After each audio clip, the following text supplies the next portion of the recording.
Welcome to Tech Refresh with Kim Komando and friends from Komando.com with a K. That's Komando. Kim, unfortunately, is spending some time at the hospital with her mom. She wanted to pass along that her mom's cancer is unfortunately back. If you are so inclined, keep Kim and her family in your prayers, and we wish the very best to Virginia from all of us at Komando.com. Now, that said, Ben is here, Allie's here, I'm here. My name is Mike, and we're going to go over the news in just a few moments. Before we do that, we'd love it, as always, if you make sure to subscribe, hit the subscribe button so you never miss another episode. We really appreciate that.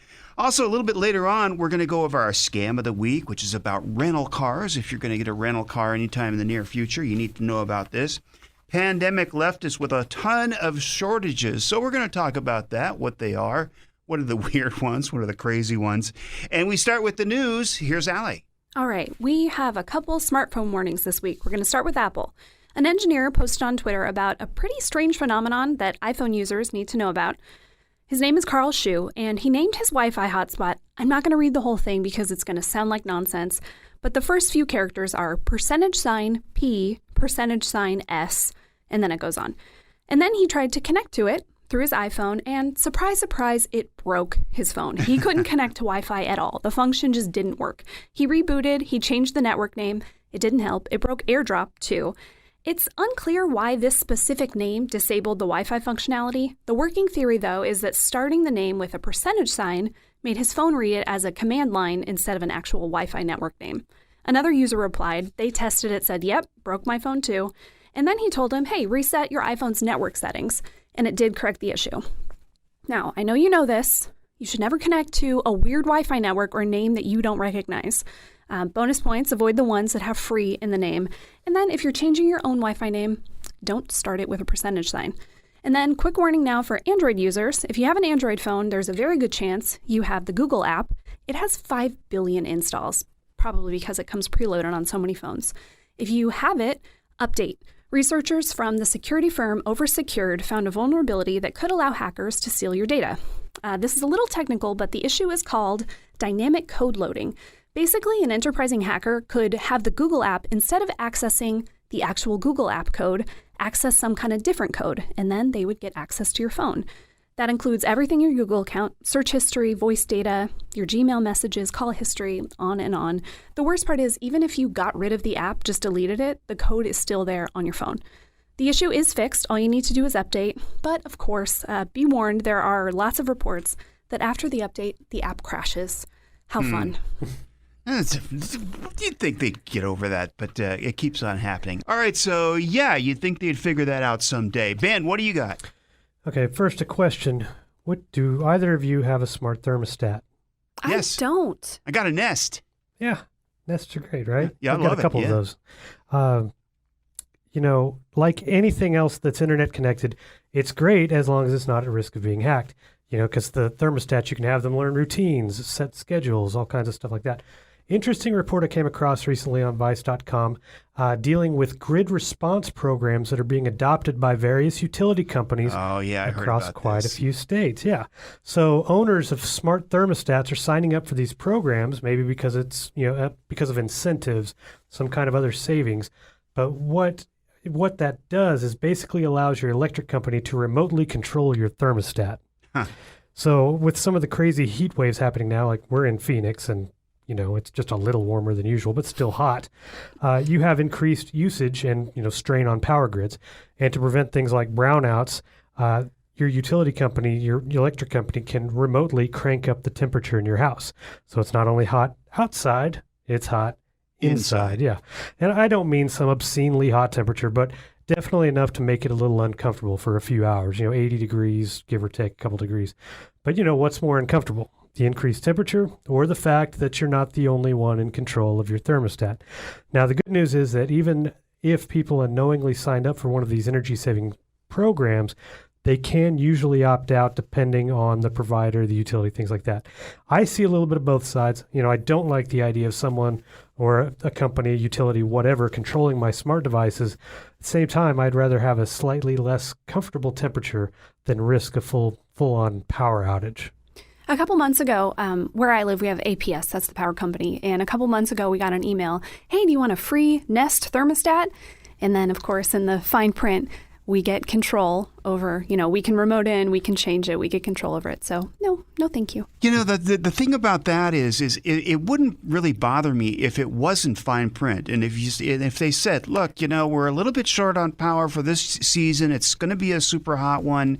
We'd like to give you a Nest thermostat, but we will be able to control it when we are especially low on power or whatever.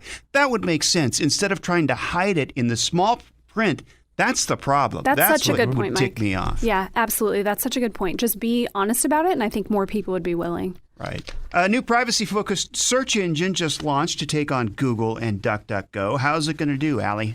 Well, I think it might do okay. You guys know the Brave browser, right? Yeah. Heard of that one? Okay. It's all about privacy, no tracking. The ads work a lot differently. Most ads are blocked. Content loads faster.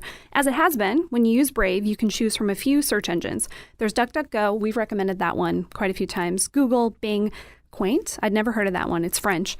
Startpage, Ecosia. Well, Brave just launched its own search engine. It's in beta right now. Once the final version rolls out, it will be the default in Brave. You don't have to use the Brave browser to try it. So if you want to try it, you can go to search.brave.com. No tracking, no user profiles. And unlike a lot of the other privacy search engines, they don't use Google's framework. So a lot of them take Google, they pay Google, so you don't have to deal with the ads. They pay for it as a service, but it's still built on Google. This one, no, totally from the ground up. Eventually, users will have the choice between ad-free paid search, so pay a little bit of money, don't deal with any ads, or ad-supported free search. Brave is calling itself the new all-in-one alternative to using Chrome with Google search. Right now, I didn't realize Brave has grown so much lately. So back in March, they had 25 million active users. Now, 32 million. So really? Yeah, lots of people concerned with their privacy. Have they talked at all about how much they're going to be charging?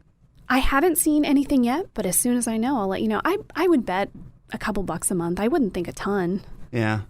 Whatever happened to Firefox? Wasn't Firefox the big privacy browser, and then all of a sudden it's gone? It still is. It's just, I don't know. It really lost its share over the years to Chrome and everything else, but it's still got some decent privacy features. Yeah, it's one of the good privacy ones. I think, Brave and a few of the others kind of outshine it now, but it still is better than a lot of the mainstream options privacy-wise. All right, Allie, you've got a good tip coming up on how to use Google Docs offline. That is just ahead.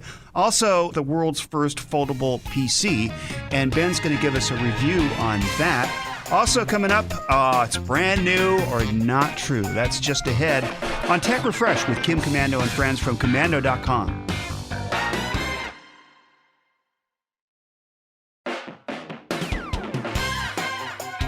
Welcome back to Tech Refresh with Kim Komando and friends from Komando.com. Brand new or not true is just ahead, but first, a tip from Allie.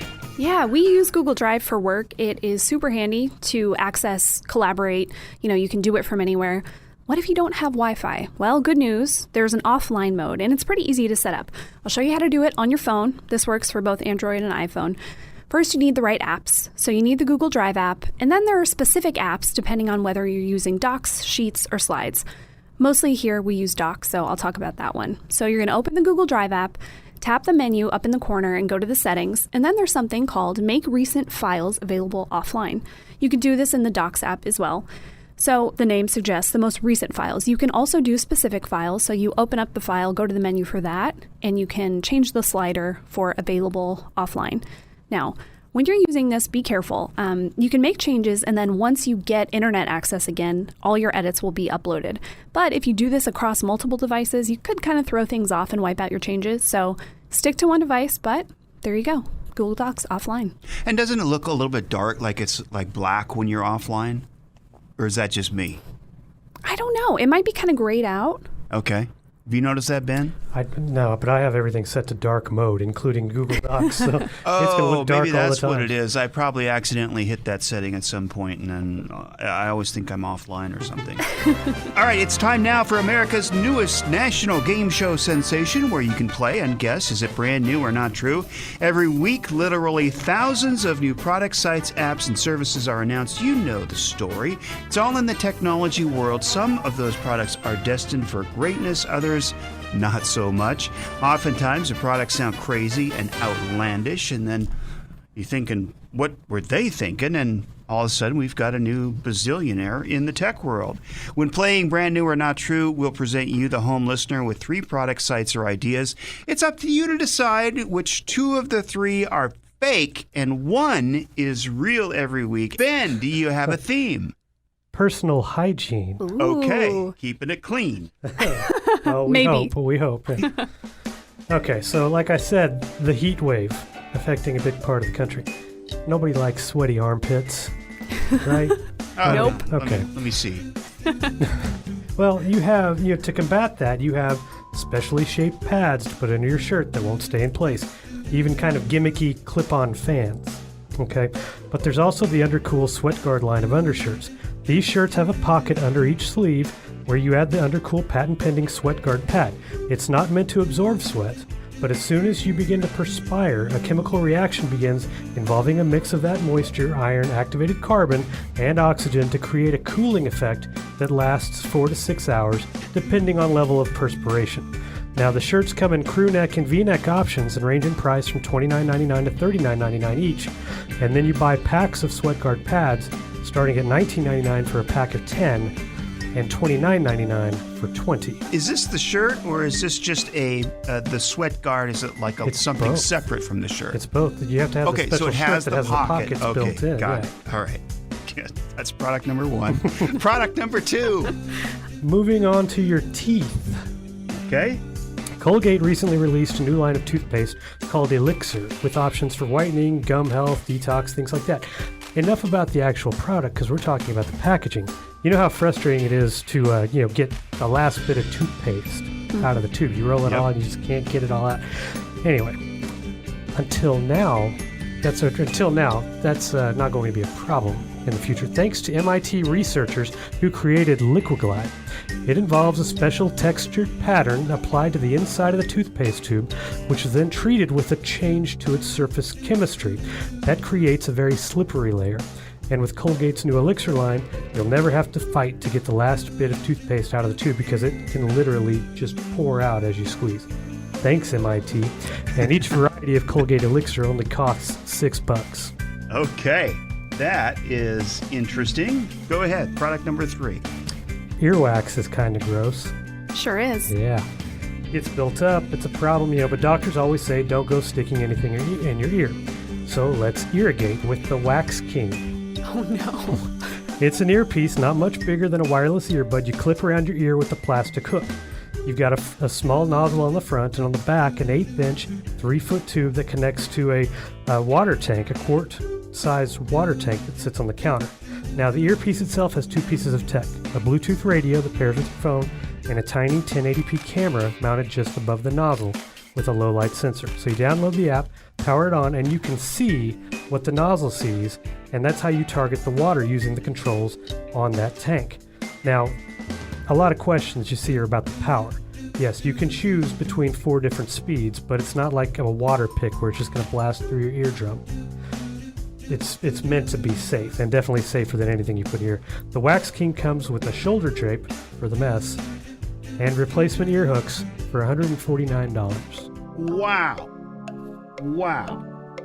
Oh, man, these are good products. Each one more ridiculous than the last. Exactly. You started with SweatGuard for $29 to $39, which I thought for sure was unreal. Mm-hmm. And then you went to the Colgate Elixir, and it's from MIT, and it's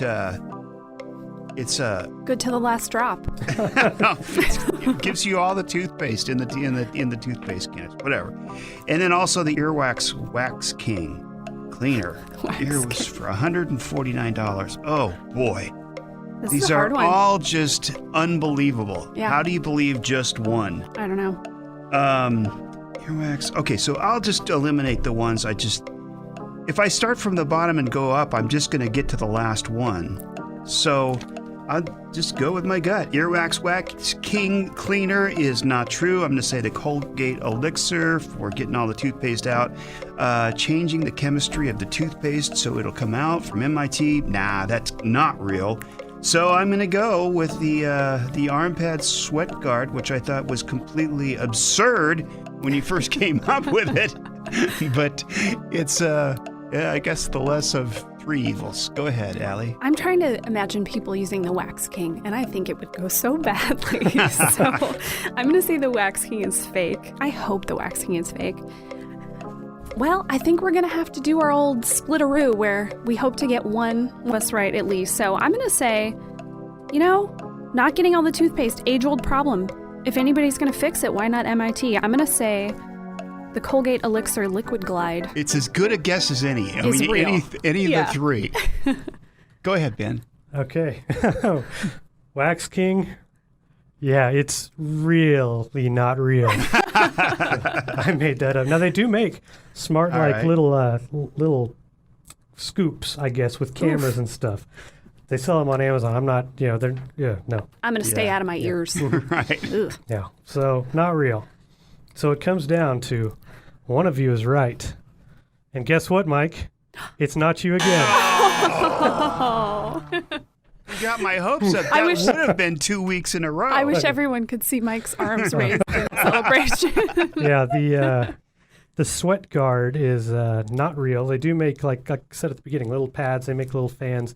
That whole process I talked about, the moisture and iron and activating with a chemical reaction. So it's always that's in the how a details. hot hand works. I just used that, so I just used it. That's how it works. I cool, did too. think, wow, I don't know if Ben could make all that up. That's really intense. But yes, Now we the know. Liquid Glide, that's the technology, but Colgate is using it in their toothpaste tubes now, which are fully recyclable too now.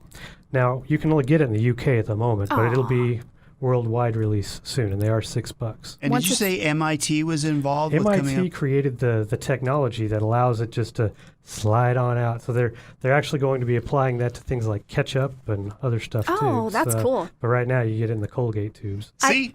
Go ahead, Allie. I think we're going to have to do a Ben review on this toothpaste once it comes in. Well, it's definitely something you can talk about at the party this weekend. Did you hear about the new Colgate Elixir? Anyway, that's it for Brand New or Not True for this week. Thank you, Ben and Allie. And up next, we're going to take a look at, well, we just went through a whole pandemic, and of course, we've had all those shortages. We're going to talk about our shortages and some of the weirder ones, and also the scam. Every week we give you a scam of the week. This one involves rental cars, so if you're going to be renting a car anytime in the near future, you want to stick around for that. It's Tech Refresh with Kim Komando and friends from Komando.com.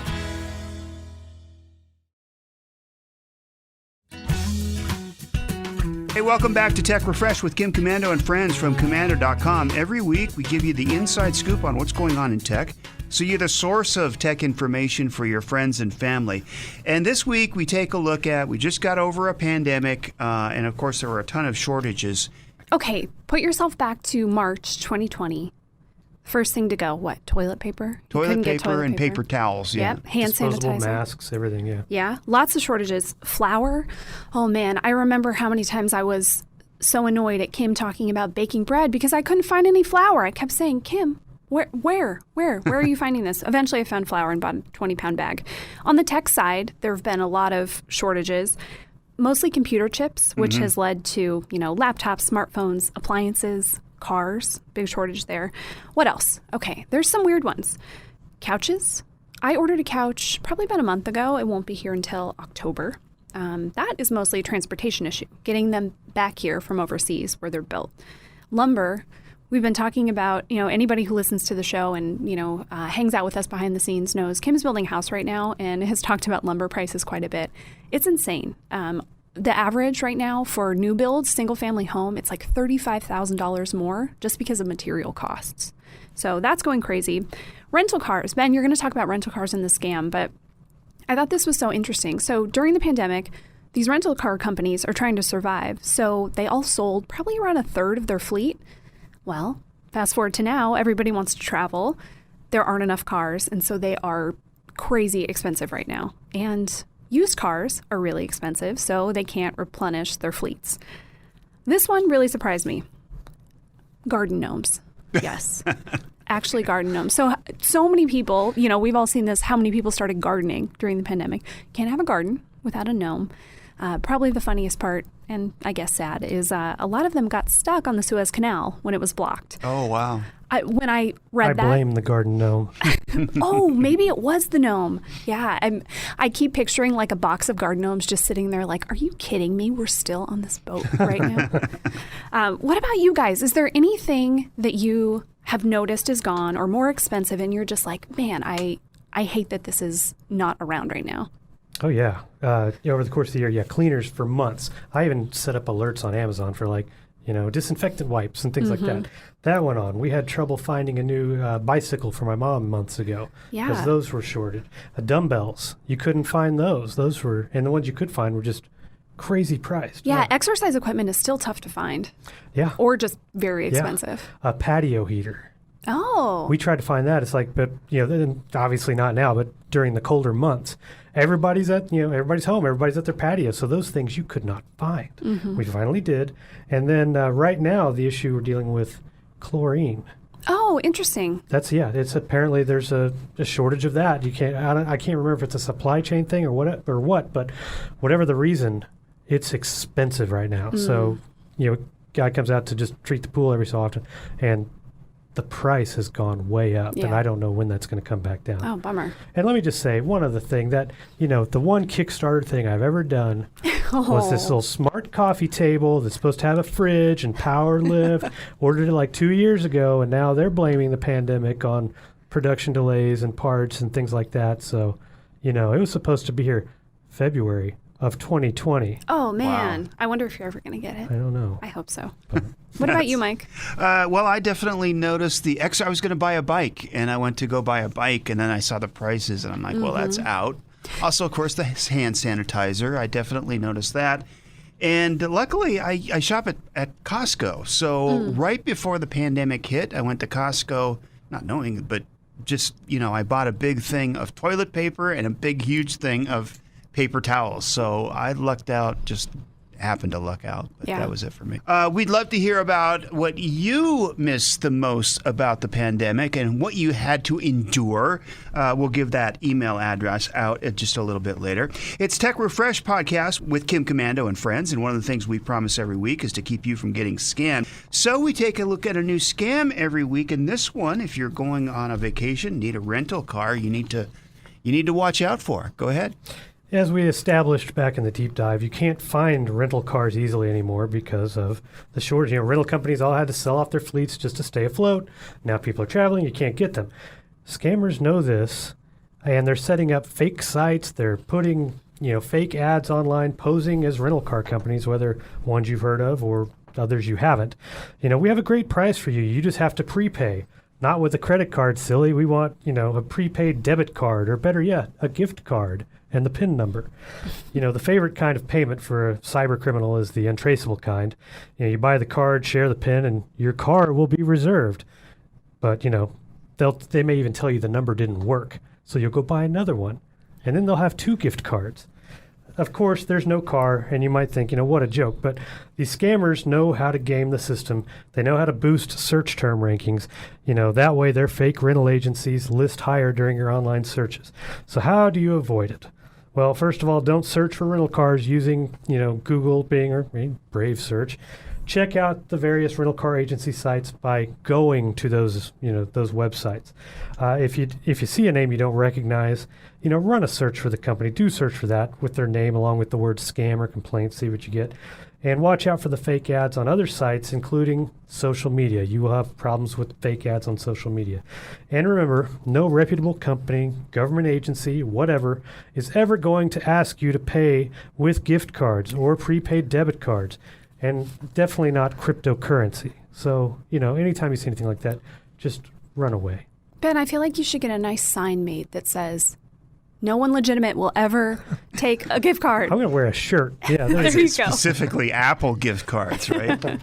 All right, so just ahead on Tech Refresh from Komando.com, the first foldable PC. It's a Lenovo Thinkpad. Ben, you got one. We're going to do a review with Ben in just a moment. It's Tech Refresh with Kim Komando and friends from Komando.com.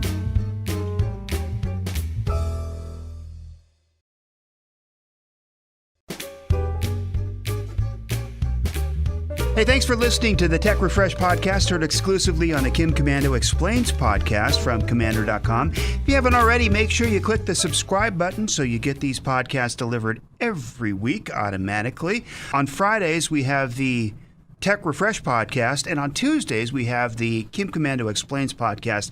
By the way, earlier this week, a great podcast if you've ever wanted to do podcasting or even just storytelling or communicating with somebody. We have the great Valerie Geller. Now, she wrote a book called Powerful Radio, which she goes through some of her top tips on, well, she calls it never be boring. So again, that's on the Kim Komando Explains podcast from this past Tuesday. Check it out. And it's time for Ben's product review. Well, this is a new computer, the first foldable PC. Yes? Yes. So let's take a trip back real quick to 1981. That's when you had the first commercially released laptop, the Osborne 1. It cost $1,800. What do you think that is today? Oh, man. Inflation. Oh, man. To try $2,900? $5,000. Yeah, I was Oh, wow. $5,000. But look at the laptop from the past 10, 15, 20 years. Better components, faster, whatever, but just not a huge change. Same form factor, all that. But the next big thing, what is it? You have Samsung and other manufacturers coming out with these smartphones with foldable screens. And now Lenovo has run with that idea and a few months ago released what they're calling the world's first foldable PC. And when I got my hands on it, it's the ThinkPad X1 Fold 2-in-1. I sent Kim an instant message through Google. I was like, this might be my favorite thing ever. And it was true for a day, maybe a few hours. Uh-oh. Why wouldn't it be? It has a foldable screen that just flexes. When it's flat, you can use it as a 13-inch tablet or with the optional Bluetooth keyboard. We'll come back to that keyboard, though. You can fold it into the shape. You can fold this computer into the shape of a book, and you can even use it like one. You can set it up like those old tiny netbooks. It was just magical at first. The novelty kind of wore off because of a few things. It's small. That means the specs can't be great. There's not a lot of real estate to shove all the components into. It has a 1 terabyte SSD, so you get a lot of storage, sure. But aside from that, an i5 core processor, which I'm kind of snobby about my processors, i7 or up. A mere 8 gigs of RAM. Come on. Yeah, a very basic webcam, 720p. Wow. How are you going to do all of your live streaming? Yeah, I know. Yeah, my Twitch, yeah. And the speakers were just Abysmal. Yeah. It's not a workhorse. Because this tech is so new, the other problem was that when switching between the different modes, Windows didn't always know how to keep up. Windows 10, it couldn't figure out, wait, am I in tablet mode? Am I in book mode? Which way am I facing? It just didn't know. So it would often just kind of freeze up, sideways. And Can you explain what it looks like? Is it just like a flat screen but folds in the middle? Or... Yeah, folds right down the middle like a book. Okay, and then you can turn it sideways and make it into a laptop? Yeah, you can flatten it, or you can prop it up on a table because it has a built-in stand, and so it looks like a laptop screen. And then you just pull out and then the keyboard would be the bottom part? Yeah. It looks pretty darn cool. Or can you plug in a keyboard and just have it as a whole screen, or no? You can plug it in, but it'll take any Bluetooth keyboard. Oh, there you go. Okay. Yeah, it'll connect the Bluetooth keyboard. So let's say you want to fold it in half, the little Bluetooth keyboard, you can connect it to it'll magnets to it. Mm-hmm. So, but if you want to do it kind of a full laptop mode with a full-size screen, it just kind of sits in front of it. So it freezes up. It doesn't know when you change. It's slow. The best thing is besides the folding part of it, that's the whole point of it, it is versatile. It can be packed super small, like the size of a tablet. Nice leather cover that's just built into it. That's what serves as the stand. But, being an early adopter isn't cheap, especially if you want this Lenovo computer. It starts at $2,500. Yikes. Now, the one that I tried out is $3,100 because of that big hard drive and the fact that it came with the stylus and the keyboard. But that keyboard, it's small. It's missing buttons. I can't find the question mark. It's missing the apostrophe is in a different place. Hate that. I'm sending messages before I mean to. No. It's just it was so frustrating. So it's nice to have in a pinch, but don't expect to just sit there and just get a lot of work done. So once again, we're just not there yet. So we should wait for it's like the first VCR. Just wait for the next version. Yeah. It'll be better. All right. Hey, Allie, a banking app glitch caused quite a stir. What happened? Yeah, think back to your younger days. Maybe you had a night out, and then the next morning you think, okay, I got to check my bank account, see what kind of damage I did. Well, one woman, she did it night of. So 2 a.m, she was out at the bar, and then she opened up her Chase bank account to find that she was $49 billion in debt. Oh. Wow, go big or go home, right? Exactly. Now, her friend, of course, because she was completely freaking out, her friend posted a video on TikTok. He captioned the video. We went out to a bar, and Maddie checked her phone when we got home, and she's $50 billion in debt. Her yelling in the background, what do you do when you're $50 billion in debt? The next morning, she uploaded a video herself and said, I wish I could say I bought the city of Los Angeles. That's not the case here. So she called Chase, tried to figure out what was going on. There was some kind of issue with her phone. They did get it resolved. She said, it's all fixed. That's all that matters. No, I'm not $50 billion in debt anymore, thank God. Unfortunately, I wasn't the person to take on everyone's student debt, but maybe Jeff Bezos will. So, Nice. I was going to say, it's like that kind of money is like, did she buy Twitter or something? You know, yeah. So someone commented, this is where Biden is getting all the student loan money from. There were lots of really great comments on this one. At least the good news is it was her phone and not Chase, the bank, that made the mistake, right? Well, it was through Chase. Oh, it was a Chase error. It was a Chase error. Yep. Well, that's not good news because I have Chase on my phone right here, and watch out if you find yourself many $billion in debt. Exactly. You aren't. Don't I like worry. to buy stuff, but man. Yeah. Right. If you'd like to comment about the podcast, good or bad, mostly good, send us an email to podcasts@komando.com. Again, that's podcasts@komando.com. On behalf of Ben, Kim, Allie, I'm Mike, and we'll see you next time. And for the latest digital news and articles anytime, go to komando.com with a K. That's Komando.